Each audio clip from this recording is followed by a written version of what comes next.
nós. Glória a Deus. Cristo, eu estava orando ao Senhor, buscando uma palavra para trazer para o nosso coração, um tema, e Deus me deu esse tema para ministrar ao seu coração, ao coração da igreja. Eu tenho certeza, se você pegar a palavra de hoje, tomar posse dela, receber essa palavra, sua vida nunca mais será a mesma. Vamos para o tema da palavra de hoje. Vamos lá, coloca um telão para o nosso tema. O tema é esse aqui, ó. Quando Deus está em primeiro, o que acontece, igreja? Quem recebe essa palavra? Eu comecei a buscar a direção do Senhor para trazer a palavra, e Deus falou assim para falar para a igreja, que é você, que somos nós.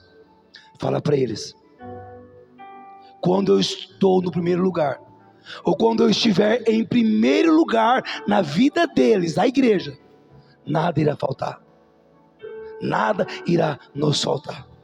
Que você possa pegar essa palavra hoje, trazer para o seu coração e abraçá-la, e você irá viver o crescimento extraordinário.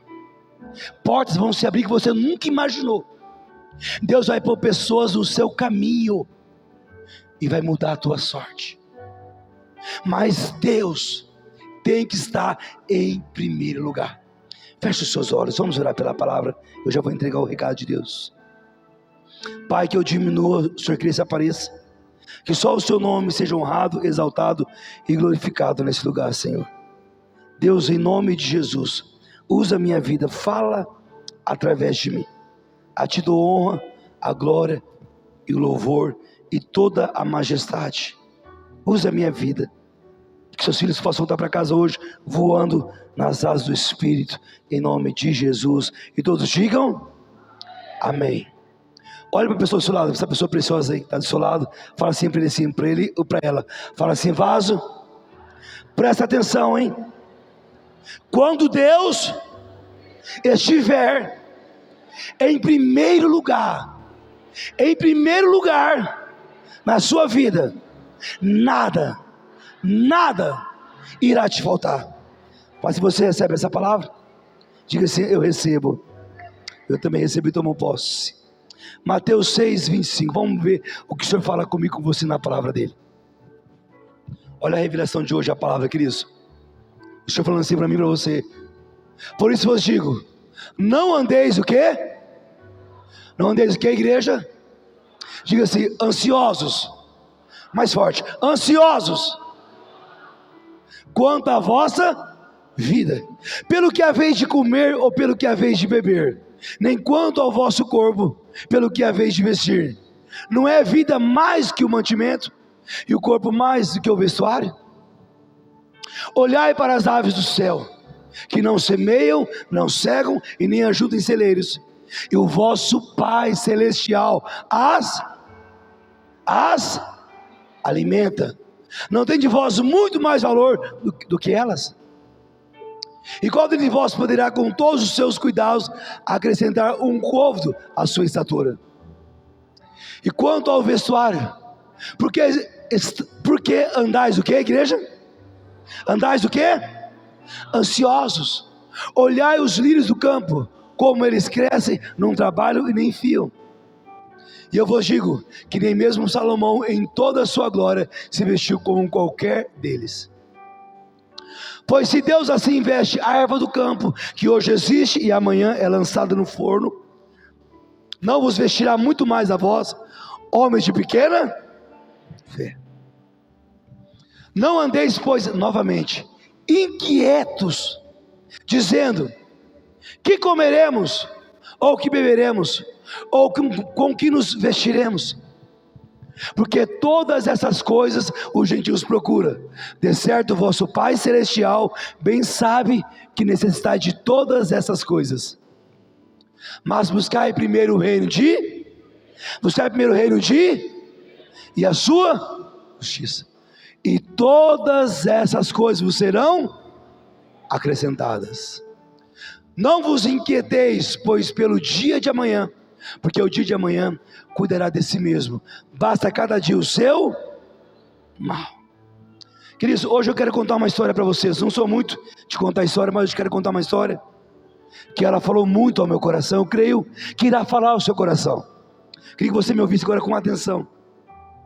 E a história é essa. Conta a história que uma mulher cristã, uma crente, ela vivia sozinha, estava passando um momento difícil, passando uma dificuldade.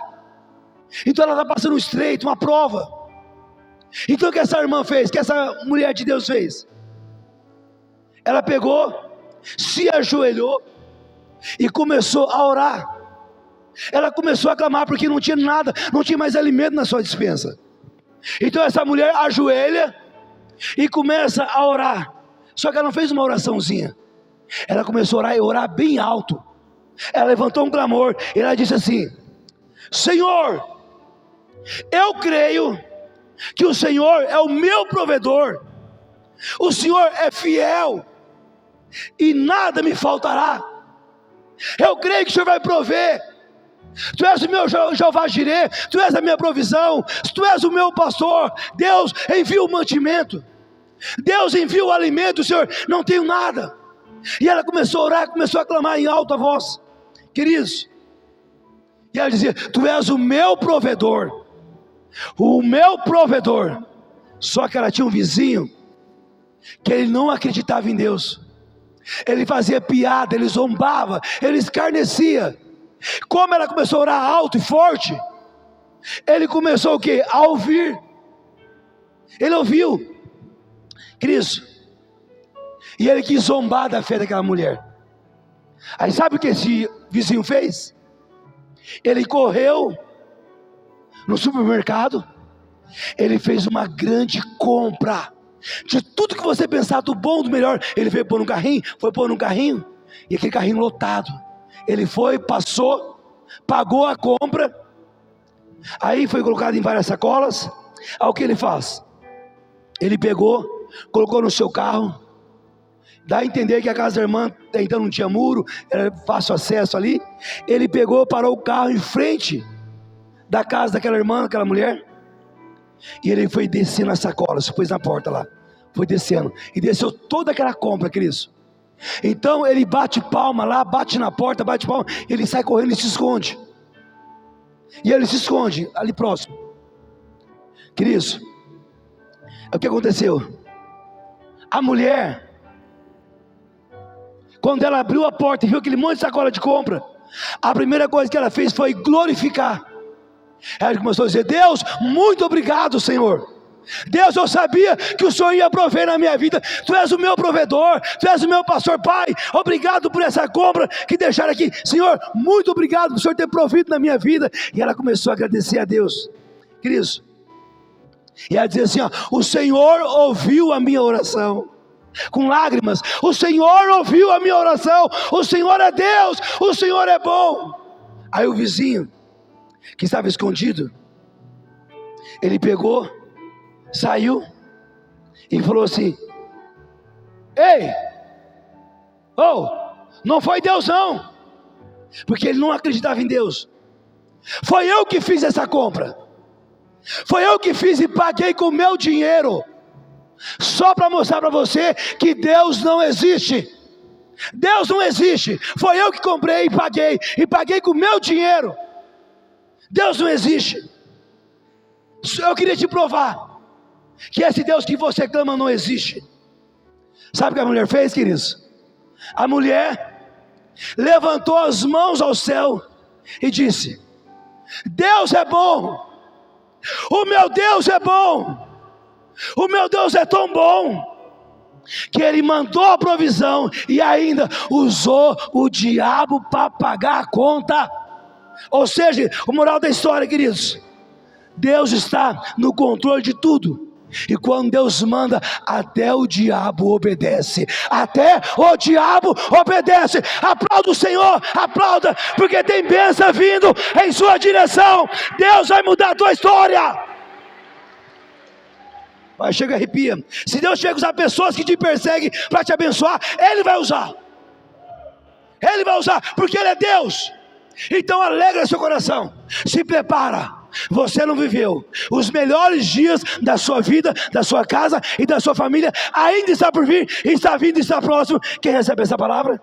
Então um aplauso se você recebe.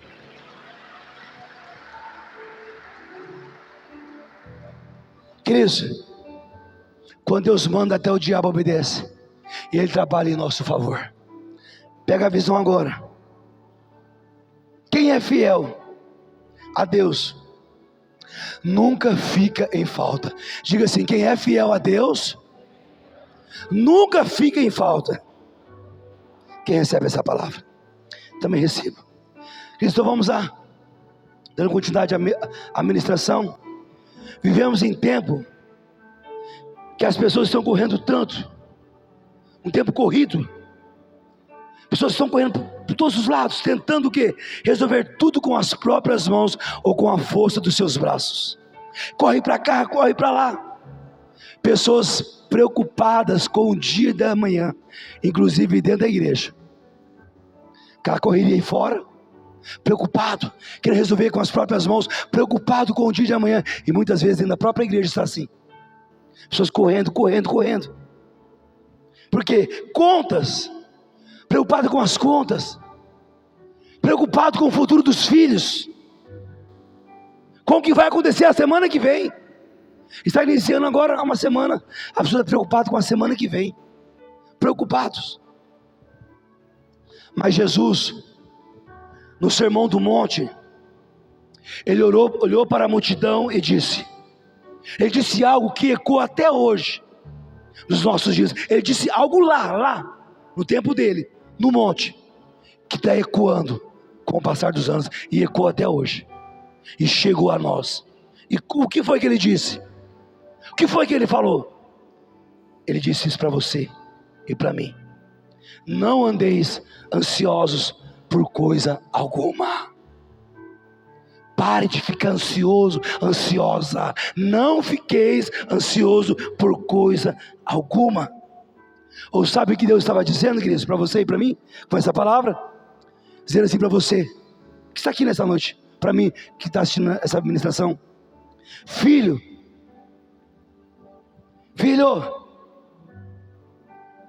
eu sou o seu pai. Filha, eu sou o seu pai. Filho, eu sou o seu pai. Você não precisa se desesperar. Não fique desesperado. Não fique aflito, porque eu sou o teu pai, e como seu pai eu cuido de você, eu cuido de você. Quem recebe essa palavra? Eu também recebo. Filho, se eu sou o seu pai, você não precisa se preocupar. Quem é filho de Deus, quem é filha de Deus, quem é filho, filha. Eu estou falando para você: se eu sou seu pai, se eu sou o seu pai, não precisa ficar ansioso. Não precisa ficar ansiosa, preocupado. Vai dar tudo certo. Vai dar tudo certo.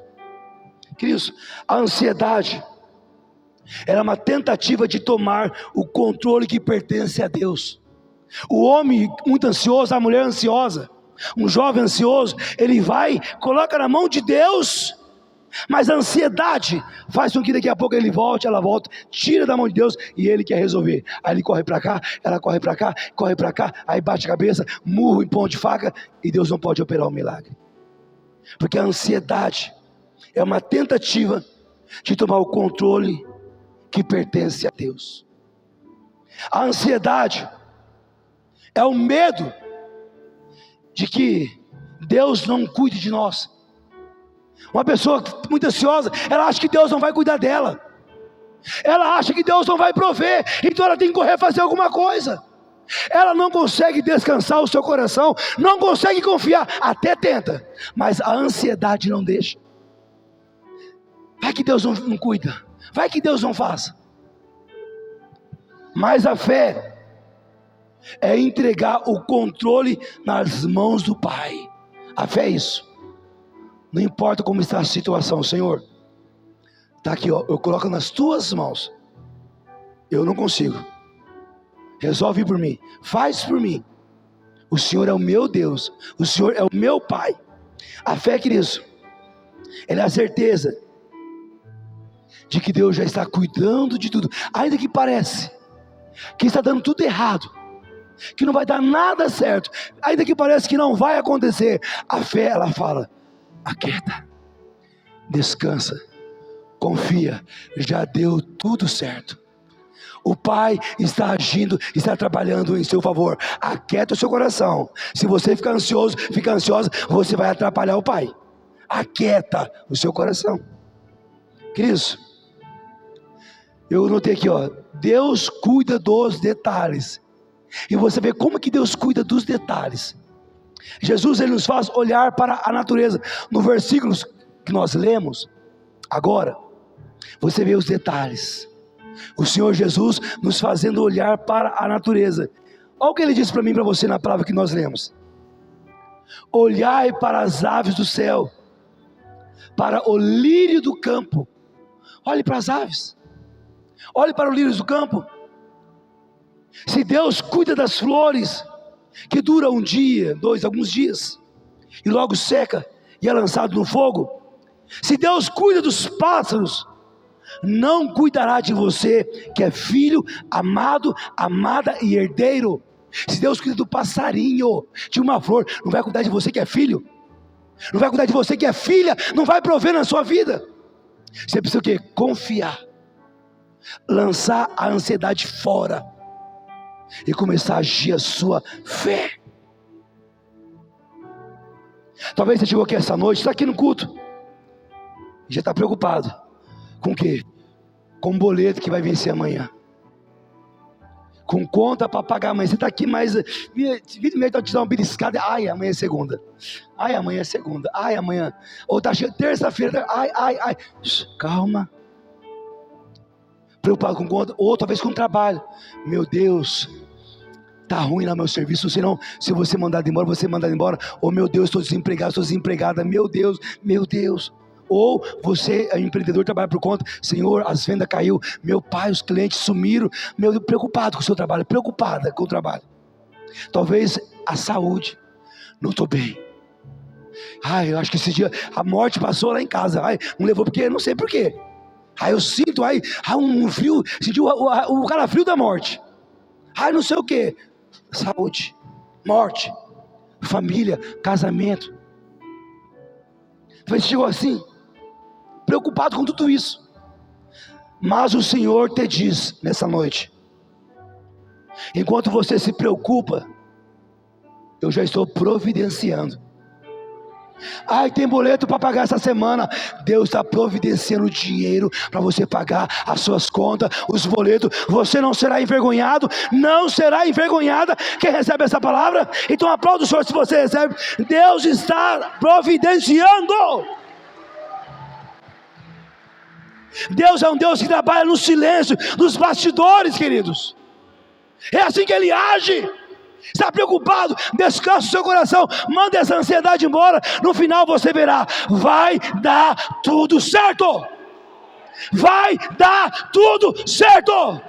E agora eu declaro: já deu tudo certo. Já deu tudo certo. Já deu tudo certo. Quem recebe essa palavra?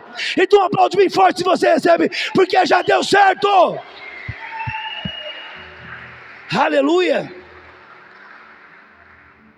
Enquanto você ora, Ele age em seu favor. Precisamos voltar a orar, a gastar tempo com Deus, queridos, a se lançar diante de Deus. Quando você ora, Deus age em seu favor. Encontrei com uma pessoa esses dias, está com a vida arrebentada. Tudo que a maioria das pessoas que está com a vida arrebentada, elas não entenderam o mistério ainda. Uma pessoa que está com a vida arrebentada precisa de Deus urgente, sim ou não? Sim ou não, querido? Sim ou não? Sim. Sim. Só que a pessoa, ela quer vir para a igreja, ela fica preocupada: que hora que acaba o culto? Falei: não estou ouvindo isso não. Que hora que acaba o culto? Falei: 1h30, 2 horas, aí 2 horas. É isso. A pessoa está precisando de Deus. Vai no churrasco, gasta 4, 5 horas, não quer vir embora. Se tiver um som, um pagode, vai o dia inteiro. Se tiver fraco na fé, tá um negocinho, você entendeu? Aí não vai embora mais mesmo. Entendeu? Vem aqui 2 horas para adorar o Rei dos Seis, Senhor dos Senhores. Demora muito, essa igreja demora muito. Não acaba o culto, não acaba o culto. Eu vou lá, mas que hora que acaba o culto? Que hora? Então é bom nem vir. Para Deus temos que dar o melhor. Sim ou não? Sim ou não? Sim. Cris, sem Deus eu não sou nada, eu não sei você. Sem Deus eu não consigo, eu não sei você. Deus, Ele é tudo para mim, Ele é tudo na minha vida. É Ele que cuida, não sou eu que provê. O Senhor é provedor da sua família, o Senhor que cuida. Não, eu não sou provedor, não eu que cuido. É Ele que provê. E provê através da minha vida. Ele me abençoa para que eu venha abençoar. Ele me prospera para que eu venha ser um provedor. Eu preciso de Deus todos os momentos. Todos os momentos. Não sei você. Quando você vier para o culto, se prepara. Mas vem para dar o seu melhor. Vem ficar 2 horas, 1 hora. Eu fico Deus. Quando eu vou passear em algum lugar, alguma festa, eu não ligo de ficar até 3, 4 horas no lugar. Por que para Deus é assim, queridos? Temos que mudar o nosso coração. Nosso coração. Sabe por quê? Quando você dorme, você vai dormir daqui a pouco. Quando você for para sua casa e você deitar na sua cama, olha que palavra poderosa agora. E você deitar, dormir. Quando você dorme, sabe o que vai estar acontecendo? Deus já vai estar preparando o seu amanhã.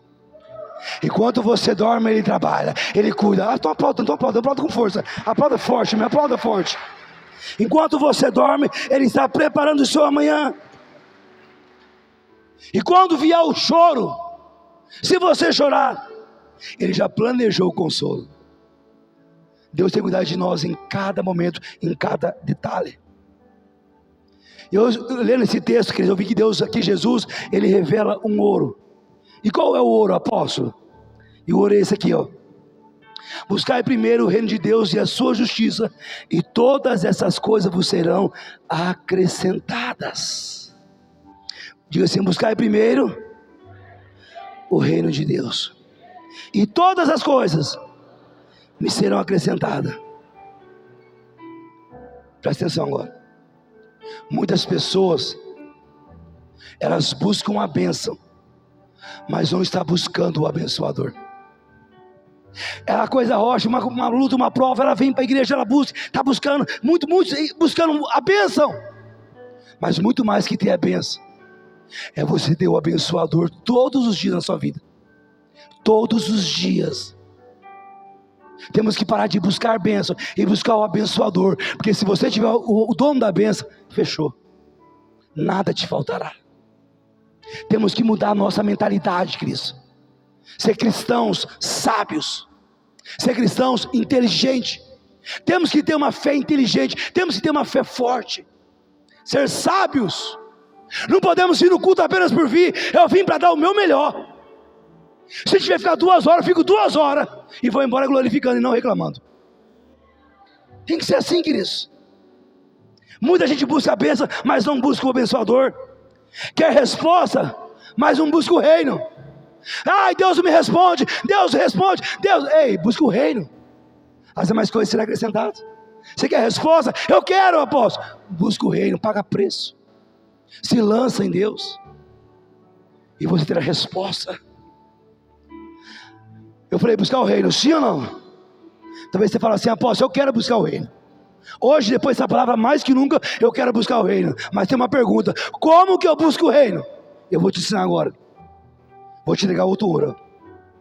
Buscar o reino é colocar Deus no centro de tudo. Buscar o reino é colocar Deus no centro de tudo. Tudo. Tudo que você vai fazer, Deus tem que ser o centro. Ou seja, é acordar logo pela manhã e dizer: Senhor, o que o Senhor quer que eu faça hoje?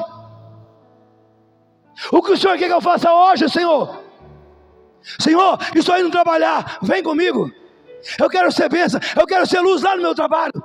Eu quero ser sua boca.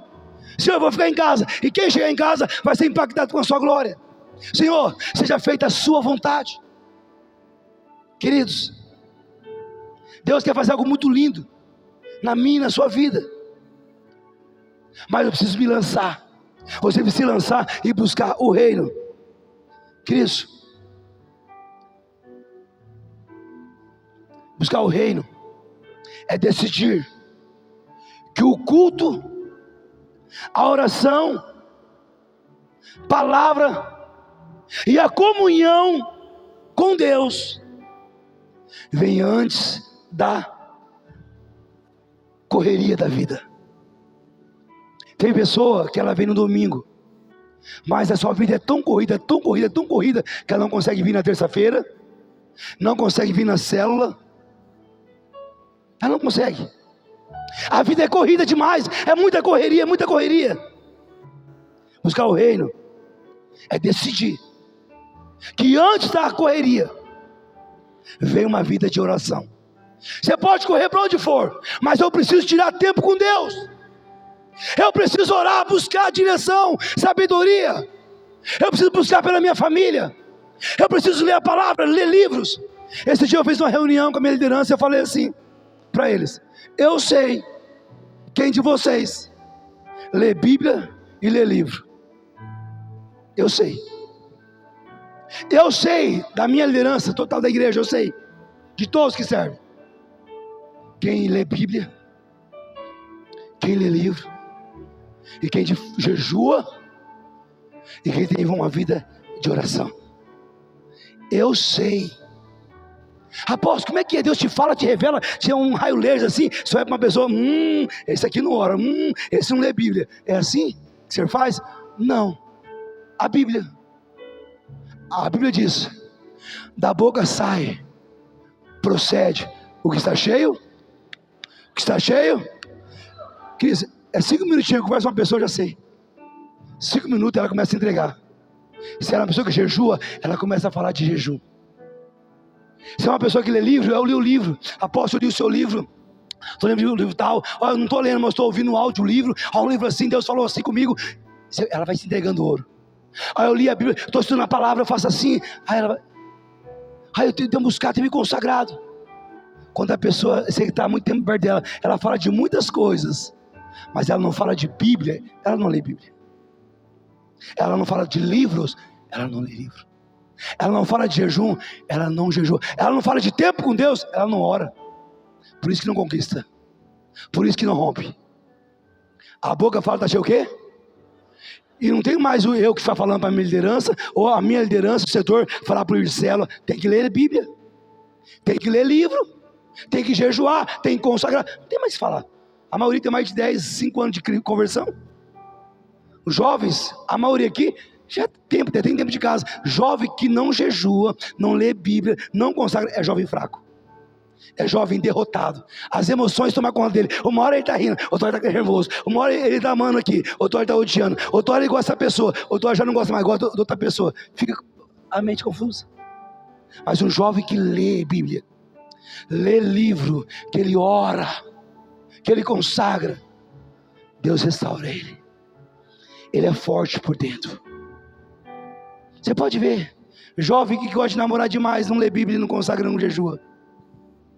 A carne grita. Que é muito nervoso, muito nervosa, não jejua. Falando jovem, mas homem e mulher também. Nervoso, nervosa, irritado, briga, que a coisinha já discute. Faltando jejum, oração. Queridos, por que eu estou falando isso para você sobre isso? Porque quando Deus é o primeiro na sua vida, na minha vida, tudo o resto se alinha. Tudo se alinha. Tudo se alinha.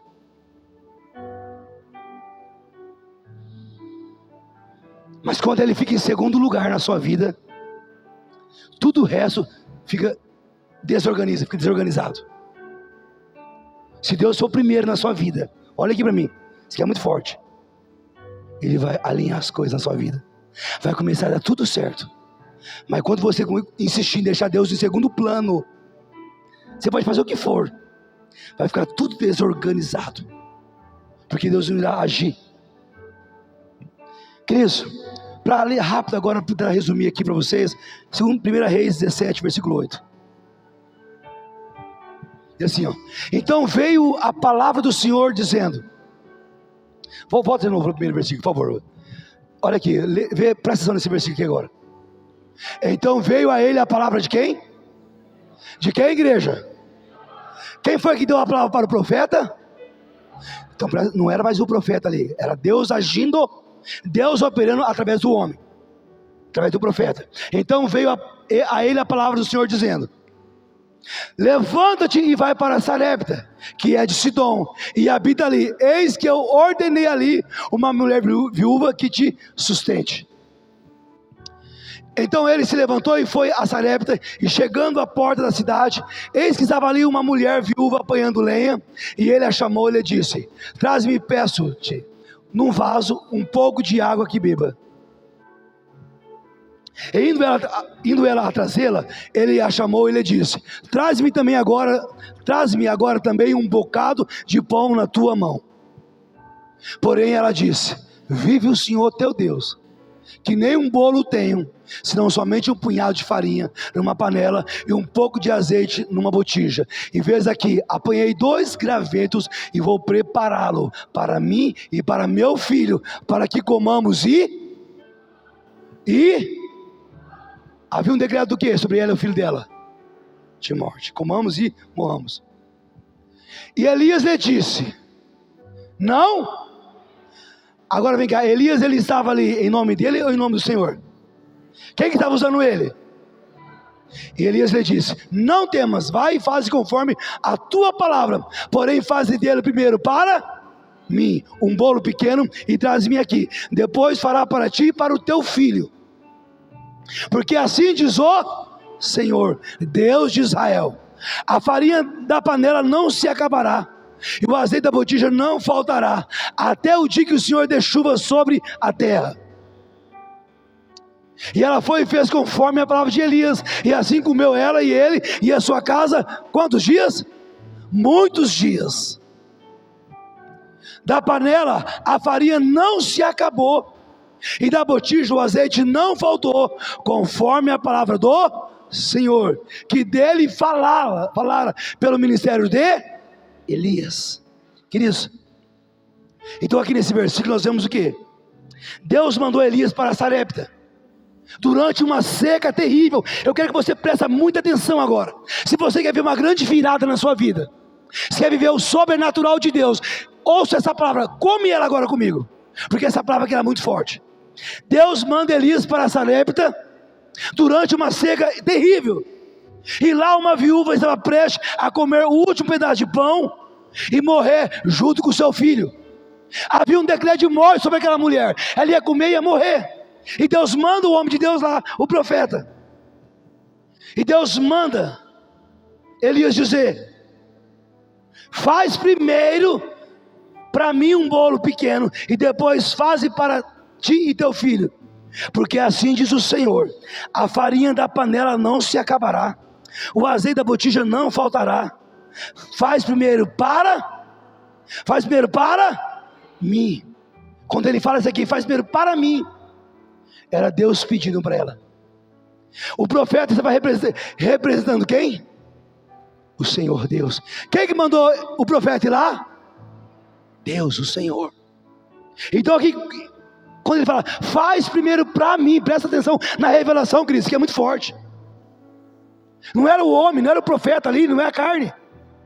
Deus falando para ela, traz primeiro para mim. Ou seja, é o mesmo princípio do reino, colocar Deus em primeiro lugar. Ele disse, olha, você vai comer e morrer, não tem nada, então me coloque em primeiro lugar na sua vida. Está quebrada, está falida, não tem mais jeito, então me coloca em primeiro lugar, faz primeiro para mim. Agora o profeta estava desafiando a mulher a agir a fé dela. Se ela quisesse ver uma grande virada, ia ter que agir a fé. Uma fé pequena, conquista pequena, mas uma fé grande, grandes conquistas. Então ela estava sendo desafiada. Faz primeiro para mim, que eu disse, é o princípio do reino, colocar Deus em primeiro lugar. Queridos, aquela mulher tinha pouco, mas colocou o pouco nas mãos certas. Diga assim, a mulher tinha pouco, mas colocou o pouco nas mãos certas. Ou seja, ela pôs nas mãos de Deus. Queridos, muitas vezes eu não sei como está a sua vida, mas Deus sabe. E muitas vezes você vai vir no culto, Deus vai me usar a minha vida, a apóstola, Samuel, a pastora e o pastor Ricardo, para desafiar você, para te entregar uma palavra. Agora, se você vai tomar posse e se lançar, é com você. É com você. Queridos, a mulher tinha pouco, e Deus falou assim: faz primeiro para mim. O profeta falou: faz para mim, ou seja, entrega para o Senhor primeiro. E quando ela fez aquilo, Deus multiplicou tudo que ela tinha, ou seja, a panela não se esvaziou, o azeite não acabou, e a fome não a destruiu, não matou, conforme ela disse, porque ela confiou em Deus. Queridos, eu aprendi algo muito forte que eu notei aqui. Quem coloca Deus em primeiro lugar, experimenta o sobrenatural. Vou falar de novo. Quem coloca Deus em primeiro lugar vai provar o sobrenatural de Deus. Aquela mulher provou o sobrenatural, queridos. Faz primeiro para mim, eu tenho só um pouco, então vai lá, faz, me dá um pouco desse pouco. Coloca nas minhas mãos. E ela colocou, ela teve coragem. Ela podia falar: você está louco? Você é malandro, você quer tirar um pouquinho que eu tenho, você não tem misericórdia não? É um pouquinho para mim e meu filho comer, você tinha que me dar, me trazer. Mas a Bíblia fala: dá e você vai usar? O quê? Nada deixa o céu até que algo deixe. Ela tinha que fazer a parte dela. Ela tinha que plantar uma semente. Ela tinha que semear algo no reino. Olha aqui para mim. Como está a sua vida? Como está a sua empresa? Como está o seu negócio? Como está? Você está arrebentando? Está poderoso? Tá? Não estou não, apóstolo. Então é com você essa palavra. Você precisa agir a sua fé. Agir a sua fé. Porque Deus irá garantir que todas as coisas lhe sejam acrescentadas. Deus proveu na vida daquela mulher. Ele disse assim, ele disse: todas essas coisas vos serão acrescentadas. Ele não disse talvez, ele disse: vos serão acrescentadas. Talvez seja, não, vos serão acrescentados. Quando você busca o reino, busca Deus, Ele acrescenta. Quando você busca o reino, Deus acrescenta o resto. Você precisa entender, o seu foco tem que ser o reino de Deus. Seu foco tem que ser Deus acima de tudo e de todos. Você não pode perder o foco. Se você perder o foco, se o diabo roubar a sua atenção, se o diabo fazer você olhar para os problemas, para a luta, para a escassez, você vai perder o foco. Talvez nesse momento você está sendo provado, provada, como aquela mulher foi. Só tinha um pouquinho de alimento para comer, e o homem de Deus chega e fala: dá primeiro para mim, vai, oferta na minha vida, planta aqui. Ela podia falar: você está louco. Mas não, ela creu que diante dela estava o homem de Deus. E se você crê que há profeta nesse altar, e que nesse altar tem homens e mulheres de Deus, Deus vai mudar a história da sua vida. Deus vai virar o seu cativeiro. Deus quer fazer algo muito grande. Quando você busca a presença de Deus, Ele acrescenta a paz. Quando você busca o altar, Ele acrescenta a provisão. Vou falar de novo. Quando você busca o altar, Ele acrescenta a provisão. Ou seja, daqui a pouco você vai ter a oportunidade de sair do seu lugar. É o único culto, a primícia, que você vai ofertar no altar. Ninguém vai passar pegando. Você vai ofertar no altar. Ou seja, quando você busca o altar, você deposita no altar, o altar acrescenta o resto. Tudo que você deposita no altar, o altar te devolve em porção dobrada. Mas é você e Deus. Eu estou sendo usado para desafiar você. Está com a vida amarrada? Apóstolo, não sei o que eu faço. Você sabe sim, estou te ensinando agora. Vem para o altar. Vem sacrificar, vem agir sua fé. Vem ser ousado. Vem ser ousado e você verá a glória de Deus. Quando você busca o propósito, Ele acrescenta a direção. O salmo Davi diz assim: o Senhor é meu pastor, nada me falta. Não vai faltar a paz para você. Não faltará a paz. Não faltará o pão na sua mesa. Quem recebe essa palavra? Não faltará a presença do Espírito Santo. Quem recebe essa palavra? Porque quem tem o pastor nunca tem falta de nada. Não, você não entendeu, vou falar de novo. A igreja não entendeu, eu senti. Porque quem tem o pastor não tem falta de nada. Aplaude o Senhor, aplaude Ele. Quando o reino vem em primeiro lugar, queridos, na sua vida, o milagre vem depois. Vou falar de novo. Quando o reino vem em primeiro lugar na sua vida, o milagre vem depois.